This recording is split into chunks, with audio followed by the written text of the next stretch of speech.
Epic Morning is brought to you by Vail Summit Orthopedics and Neurosurgery, keeping you active.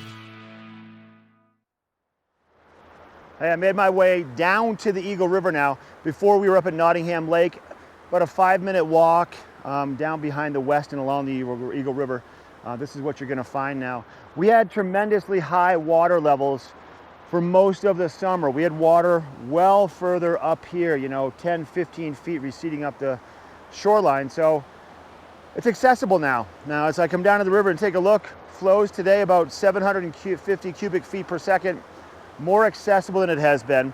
Water flows are a little bit lower, so you can gain more access to the river. It's a little bit safer, but the rocks are slippery because it is the middle of the summer, so be advised on that. We're still looking for those places where you're gonna find the fish where they're going to hang out. Once again, they like to spend time. Perfect example right here, this entire scenario. Water flowing down, hitting that big rock, it breaks on either side of the rock, and then you have these two little seams, one right here, and that little white seam on the outside there. In the middle behind the rock, a lot of calm water before these two seams meet up on the tail end.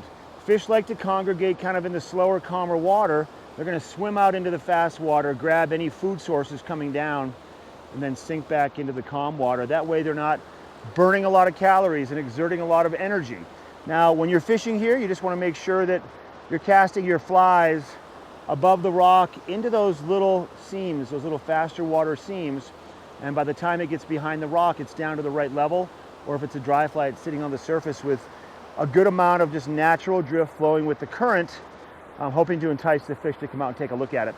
And you wanna, fish these spots for 10, 15 minutes, get a good dozen casts in that one area, make sure they're good casts, also work out there. There's no need to charge into the river and try to get to the other side. There's no need to have to cast to the other side of the river because the river is not that big, flows are low enough, and it's safe enough to stand along the shorelines now, where you can do whatever you can possibly do from the shoreline first.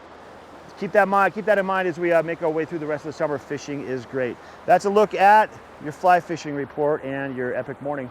We're taking a break. We have Epic Weekend information coming up. If you're coming to the mountains, to Vail, Breck, Keystone, or Beaver Creek, we've got all the details. You can make some great plans. We'll be right back.